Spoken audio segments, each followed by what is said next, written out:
անգամ որ կոմիտասի երաժշտությունն ես լսում, կարծես իրեն տեսնում ես որպես ստվեր։ Ես կոմիտասին ճանաչել եմ իմ հոր միջոցով, իմ հոր ընկերների միջոցով, որովհետև իմ հայրը եղել է կոմիտասի սաներից մեկը։ Ես նրանց երգի միջոցով գիտեմ կոմիտասին։ Մեր խմբով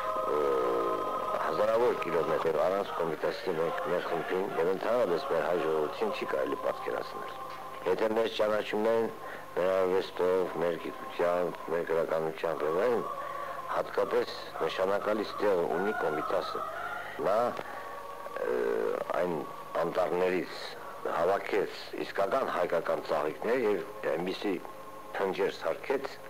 խմբերկային արվեստում, որ նրանք մնացին անկրկնելի։ Հայ ժողովրդին պատկերացնել առանց կալի երգի, առանց գութանի երգի, առանց խոհնամուշի։ Իսկ կատարման իմաստով